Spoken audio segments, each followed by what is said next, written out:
La bodega llevaba casi 30 años cerrada. 30 años. No aparecía en ningún registro como archivo oficial.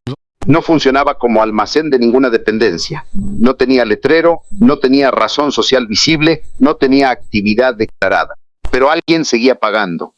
Cada trimestre, sin falta, un depósito cubría el mantenimiento de esa propiedad en las afueras de Toluca. La puerta metálica seguía en pie. Los candados estaban oxidados, pero eran reales. Los sellos estaban deteriorados, pero nadie los había roto. Y durante 3 décadas, nadie preguntó qué había dentro. Nadie preguntó por qué seguía cerrada. Nadie preguntó quién estaba detrás. Hasta que Harfuch revisó los registros de propiedades vinculadas presuntamente al entorno de Carlos Salinas de Gortari y encontró algo que no cuadraba. Una bodega industrial sin uso, sin declaración fiscal activa, sin actividad visible, pero con pagos constantes y una estructura administrativa que alguien mantenía viva desde los años 90. La pregunta no era solo qué había dentro de esa bodega. La pregunta era por qué alguien invirtió tiempo, dinero y silencio durante 30 años para que nadie la tocara.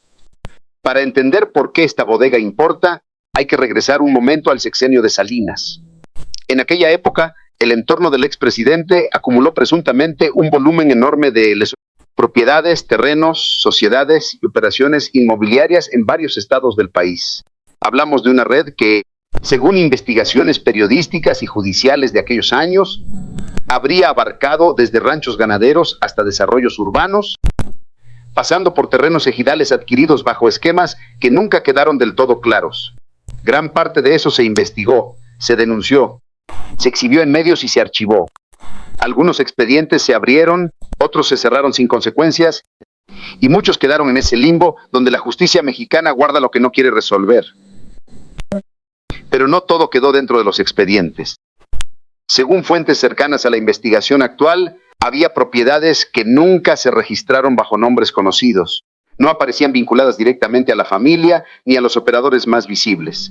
Eran propiedades fantasma. Existían legalmente, tenían escrituras, tenían pagos de servicios, pero no tenían rostro. Nadie las reclamaba, nadie las visitaba, nadie las mencionaba. Pero alguien se encargaba de que siguieran existiendo. Y esa bodega en las afueras de Toluca era una de ellas. Una propiedad que no aparecía en ninguna lista pública, en ningún informe de transparencia, en ningún inventario gubernamental, pero que llevaba décadas consumiendo recursos sin que nadie explicara por qué. Lo primero que detectaron los analistas del equipo de Harfuch fue la titularidad. La bodega estaba registrada a nombre de una empresa que no figuraba en ningún directorio comercial activo. No tenía empleados declarados, no tenía página web, no tenía teléfono de contacto, no aparecía en ninguna cámara de comercio ni en ningún padrón empresarial vigente, pero estaba legalmente constituida. Tenía acta constitutiva, tenía representante legal, tenía domicilio fiscal, y ese domicilio fiscal era lo que encendió la primera alerta. Coincidía con una dirección usada en los años 90 por al menos otras 3. Sociedades que ya habían aparecido en investigaciones anteriores, vinculadas presuntamente al entorno de Salinas. Una sola dirección fiscal compartida por 4 empresas distintas, creadas en diferentes años, sin actividad comercial real y con un único punto en común. Todas estaban conectadas con propiedades que oficialmente ya no debían existir dentro de Tluta. Ningún circuito activo. Harfuch ordenó revisar los pagos de la bodega, y ahí apareció la segunda anomalía. Los pagos de mantenimiento no venían directamente de la empresa titular. Venían de una cuenta intermedia que se alimentaba de transferencias de otra sociedad, constituida casi 10 años después, pero con el mismo representante legal. Es decir, alguien había creado una empresa nueva, con un acta constitutiva diferente, con un nombre diferente, con un objeto social diferente, pero con el mismo hombre al frente, para seguir pagando los gastos de una propiedad que oficialmente no tenía razón de ser. Y eso no era un descuido, eso era un diseño. Los peritos financieros revisaron esa cadena y confirmaron que los montos no eran grandes. No hablamos de millones, hablamos de pagos pequeños, trimestrales, constantes, casi invisibles dentro del sistema bancario, diseñados para no activar ninguna alerta, para no llamar la atención de ningún analista, para pasar desapercibidos entre miles de transacciones cotidianas. Pero el patrón era claro. Alguien quería que esa bodega siguiera en pie, que las puertas siguieran cerradas y que nadie hiciera preguntas. 30 años de pagos silenciosos, 30 años de mantenimiento discreto, 30 años de una disciplina financiera que solo tiene sentido si lo que hay adentro vale lo suficiente como para justificar ese esfuerzo. Y si quieres saber por qué alguien mantendría pagando durante 3 décadas una propiedad sin uso, quédate, porque lo que apareció dentro de esa bodega explica todo. La tercera pieza llegó cuando el equipo de Harfuch cruzó la dirección fiscal con el registro público de la propiedad del Estado de México. Lo que encontraron no tenía que ver solo con la bodega. Esa misma dirección fiscal aparecía vinculada a operaciones inmobiliarias que oficialmente ya estaban cerradas. Terrenos comprados en los años 90 en municipios del Estado de México, presuntamente vendidos o transferidos a terceros, pero cuyos registros de cierre nunca se completaron correctamente. En papel, esas operaciones estaban terminadas, pero en los registros internos, algunas seguían marcadas como pendientes de escrituración definitiva, lo que significa que técnicamente esas propiedades nunca cambiaron completamente de manos. Seguían flotando en un limbo legal que alguien mantenía activo. Eso cambió la escala de la investigación. Ya no se trataba de una bodega abandonada. Se trataba de una pieza dentro de una estructura que presuntamente seguía funcionando. Y la pregunta dejó de ser ¿qué había dentro de la bodega para convertirse en algo más grande? ¿Era esa bodega un punto de almacenamiento dentro de una red inmobiliaria que nunca se desactivó? Para responder eso, Harfuch pidió que revisaran quién había firmado las operaciones originales. Y ahí apareció un nombre que los investigadores ya conocían. Un notario del Estado de México que había certificado varias de las compraventas inmobiliarias vinculadas presuntamente al entorno de Salinas en los años 90. Un hombre que había puesto su sello en decenas de escrituras durante aquella época, que había dado fe pública de operaciones que movieron terrenos de un lado a otro del Estado de México como si fueran fichas en un tablero. Hasta ahí, nada extraordinario. Los notarios firman lo que les ponen enfrente. Esa es su función. Lo extraordinario fue que ese mismo notario seguía activo, seguía ejerciendo. 30 años después, su notaría seguía abierta, su firma seguía válida y su nombre seguía apareciendo en operaciones para sociedades que compartían estructura con las que aparecían en los registros de la bodega. Un nombre que debería haber sido una firma del pasado, un nombre en documentos amarillentos de otra época, seguía apareciendo en documentos recientes. Su nombre no había desaparecido del circuito, no se había jubilado, no se había alejado.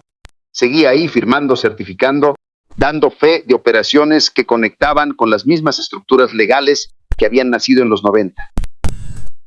Y los analistas empezaron a preguntarse si ese notario no era simplemente un profesional que seguía trabajando, sino una pieza clave que mantenía vigentes las operaciones legales de una red que todo el mundo daba por muerta.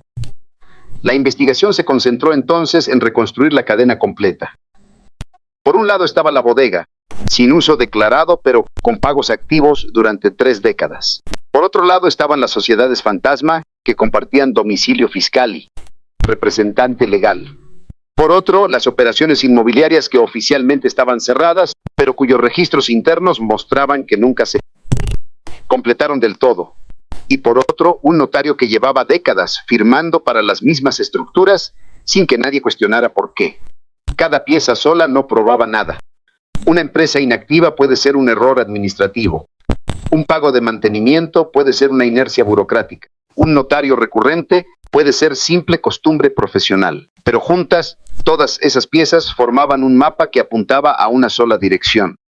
Alguien había conservado deliberadamente una estructura inmobiliaria activa bajo capas de empresas sin actividad, propiedades sin uso, pagos discretos y firmas legales renovadas periódicamente. No era casualidad, no era descuido, era un sistema. Un sistema diseñado para sobrevivir al paso del tiempo, a los cambios de gobierno, a las investigaciones periodísticas y a los expedientes judiciales. Y todo eso giraba alrededor de una bodega que nadie debía abrir. Harfuch no se quedó con los registros externos. Ordenó verificar físicamente la propiedad. Y lo que encontraron los peritos cuando llegaron al lugar confirmó lo que los documentos insinuaban. La bodega no tenía aspecto de estar abandonada por dentro. Por fuera, sí. La fachada era vieja, la pintura estaba descascarada, Los candados llevaban años sin ser reemplazados, pero por dentro la estructura estaba conservada. No había humedad severa, no había plagas visibles, no había deterioro mayor. Alguien se había encargado de que el contenido de esa bodega sobreviviera al paso del tiempo. Y lo más inquietante fue lo que los peritos encontraron en la distribución del espacio. Estantes metálicos organizados, cajas de archivo apiladas por secciones y una temperatura ambiente que indicaba que en algún momento se habían instalado medidas básicas de conservación.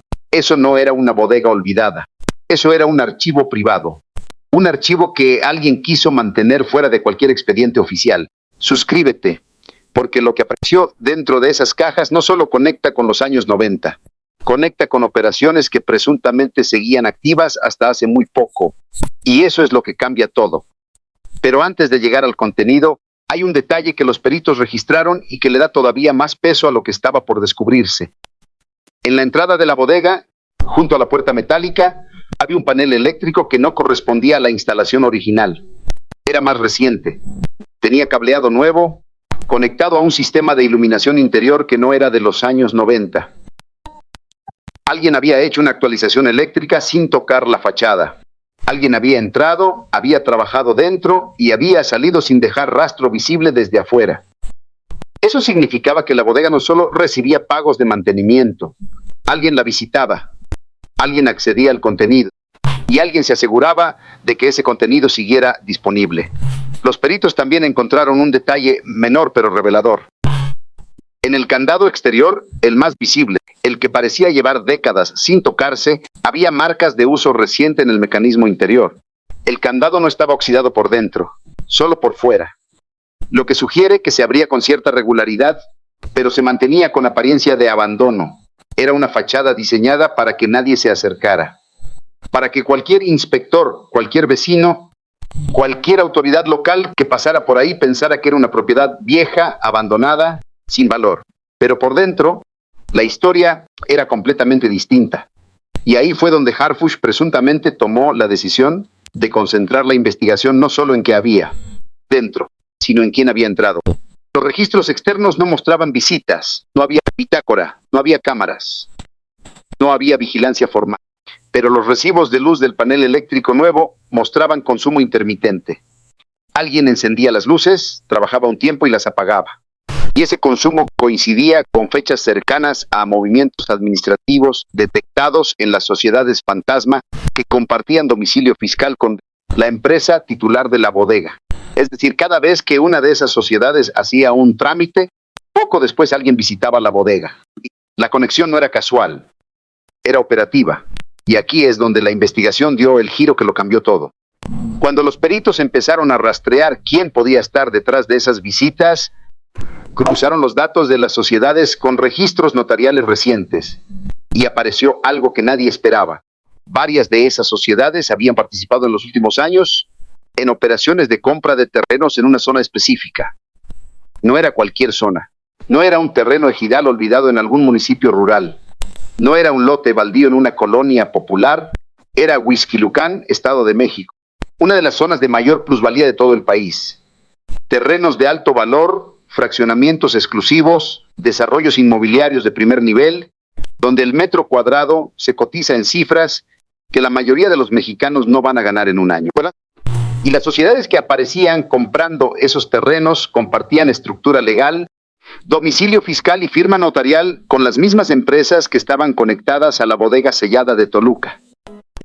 El hilo que salía de una bodega industrial con candados oxidados en las afueras de Toluca llegaba hasta terrenos de lujo en una de las zonas más caras del país. Esa conexión no era lógica si la bodega era solo un almacén olvidado, pero era perfectamente lógica si la bodega era el archivo operativo de una red que seguía comprando. Eso significaba que no estábamos frente a una bodega con archivos viejos.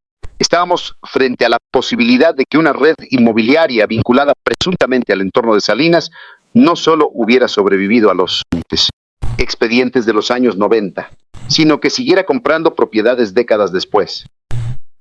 Pero la prueba definitiva no estaba en los registros externos, estaba dentro de la bodega. Y cuando los peritos finalmente abrieron las cajas de archivo y empezaron a revisar el contenido, Lo que encontraron confirmó lo que la cadena de indicios venía señalando. Dentro de la bodega había cientos de carpetas organizadas por año y por estado. Carpetas que contenían presuntamente escrituras originales, contratos de compraventa, poderes notariales y actas de fideicomiso. Documentos que conectaban propiedades supuestamente vendidas o desconectadas.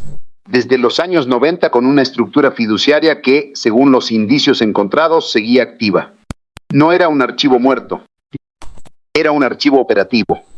Cada carpeta correspondía presuntamente a una operación inmobiliaria que oficialmente había terminado, pero cuyas escrituras originales nunca se entregaron a los compradores finales. Seguían ahí, guardadas, protegidas, disponibles para quien las necesitara. Y en el centro de toda esa estructura apareció el nombre de un fideicomiso que nadie tenía en el radar. Un fideicomiso que, según los documentos atribuidos al expediente, habría sido constituido a finales de los años 90 y que seguía vigente. Ese fideicomiso no estaba a nombre de Salinas, no estaba a nombre de ningún familiar directo, no estaba a nombre de ningún operador conocido. Estaba administrado por un prestanombre, un hombre sin perfil público, sin historial mediático, sin antecedentes judiciales, que había permanecido completamente invisible durante décadas. Y ese prestanombre, según los indicios de la investigación, todavía estaba comprando terrenos en Huixquilucán a nombre de ese fideicomiso. Eso es lo que cambia toda la escala del hallazgo. No estamos hablando de una bodega con papeles viejos de los 90. Estamos hablando de la posibilidad de que una red inmobiliaria vinculada presuntamente al círculo más cercano de Salinas nunca se haya desactivado. Habría cambiado de forma, habría cambiado de nombres, habría cambiado de estructura legal, pero el mecanismo seguiría siendo el mismo. Sociedades fantasma, un notario recurrente, un fideicomiso opaco y un prestanombre que compra propiedades de alto valor sin que nadie pregunte de dónde viene el dinero. Suscríbete, porque si esta investigación avanza, el siguiente paso sería llegar al nombre real detrás de ese prestanombre. Y ese nombre podría conectar directamente con alguien que lleva décadas fuera del radar. La consecuencia es directa. Si lo que encontraron dentro de esa bodega se confirma como evidencia válida dentro del expediente, Harfuch no solo habría destapado un archivo oculto, habría expuesto una red inmobiliaria que presuntamente llevaba operando más de 30 años, protegida por capas de empresas sin actividad, firmas notariales renovadas y un fideicomiso que nadie vigilaba. La bodega no era el secreto, la bodega era la puerta. Lo que había detrás de esa puerta podría abrir una línea de investigación que conecte propiedades de altísimo valor con una estructura financiera que, de confirmarse, nunca dejó de funcionar. Y eso deja una pregunta que solo el tiempo va a responder.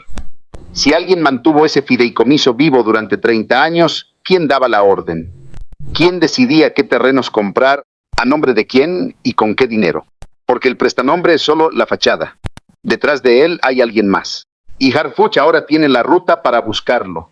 Ahora dime tú, ¿crees que Harfuch va a llegar al nombre que está detrás del fideicomiso o crees que el sistema va a frenar la investigación antes de que eso pase?